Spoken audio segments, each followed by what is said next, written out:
Hope everybody's day is going well for their Tuesday.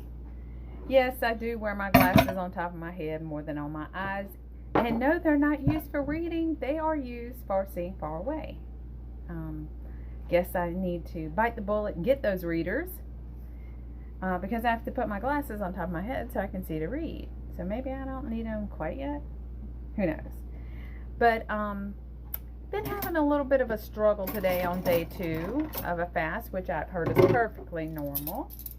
So of course I went to the Real Salt site, fasting site, to see just what other people were up to, and ran across a conversation where, and I'm also washing dishes because I haven't fixed my dishwasher yet. I'm a great procrastinator. Oh my gosh, I love procrastinating. Anywho, that's a different story. So, in this conversation, one of the ladies was talking about during her time of the month, sorry men, but you know, women things come up, and that she has a harder time fasting. And I was like, yeah, that makes sense, because you're usually during that time, I feel like I could eat everything that doesn't run faster than me, and I guess it's because your body is shedding necessary things for babies. And this might be a weird video, but anywho, just speaking from my heart and the truth, that I can definitely relate. And there were several ladies that also said the same thing, that during that time they just feel like they can't get enough, and all I can think is your body's trying to replace things that it's trying to get, that it's getting rid of, and so your body needs extra. So I think the next time I decide to do a fast, I will make sure I look at that, because I did a 2 5-days, a 6-day, a 7-day fast, no problem. But this week, since I decided to do it during that time, whew, it's been a struggle. And T-Mobile giving away free Whoppers today, so that my children would be like, Mom, let's go get the free Whoppers. And having to smell that in the car while I'm driving, yeah, not too good. So that's my son Will. So, but then come to find out, those aren't beef Whoppers.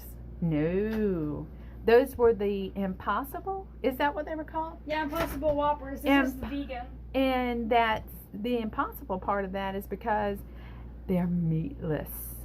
And I'm like, oh my gosh, my babies just ate not only buns, but they also ate a plant-based burger that has soy and all kinds of things that I don't want in their bodies. So I told them next time, if it doesn't say they have to get the Impossible Burger, we will say we want the beef patty, because the only time we go is when T-Mobile offers them for free. Save Mama some dollars. So if you get a chance, go Google Impossible Burger and see all those fun ingredients. Seems like there was, I know it said something about coconut oil, but there was all kinds of different things, questionable things in there. I think the word was HEME, hemp, maybe? And that is a part of the soy plant that's near the root that is actually red and gives the fake meat a blood color. So, and it also has an irony taste to make you think you're eating real meat. And the FDA is still investigating this, and that's why you can't buy Impossible Burger meat at the grocery store yet, because they're still being it's still being investigated and seeing how safe that is to eat. So this is what I want to know. If you want to eat a plant-based burger, why does it have to taste like blood?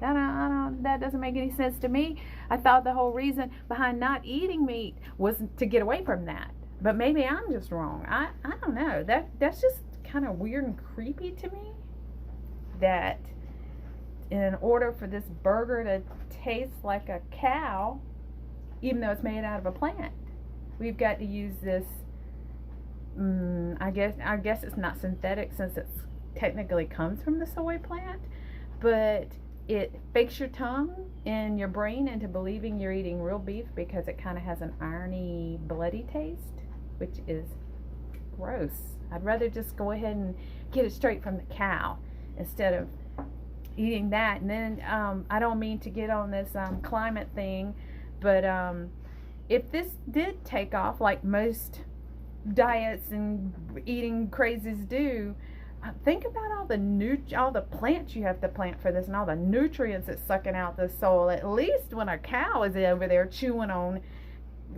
chewing its cud and eating plants and stuff that normally would probably be eaten, at least they're putting manure back into the soil, kind of turnover, you get the minerals and stuff back. Yeah. But when you're doing just plants, those plants aren't putting anything in the soil, it's just sucking it out. But that's just my 2 cents. I'd rather just eat the real thing than try to fool myself into eating the real thing. Now, I'm sure this would be a great thing to feed the whole planet. But I'd rather have the cow. But you can leave me a comment below and click that little subscribe button. I get so excited whenever I see that I have someone else listening to me, and I would love to know how you feel about the Impossible Burger and trying to fast around your family when they're eating. And I cook meals. I have to cook for these people. They're not in there cooking, so I have to cook. So I'm in here like frying hamburgers and pork chops and grilling chicken, and I'm like, I'm on a 6-day fast, how am I going to do this? But I plow through it, I get the food made, and usually on my refueling days I will cook a whole lot of food so I can say it's in the refrigerator now, don't eat it around me. So that's that's one way I get around stuff. But I've got to go and pick my oldest son up from a soccer game. So everybody have an awesome night, and I will check in tomorrow on my day 3 and let you know how things are going. Thanks.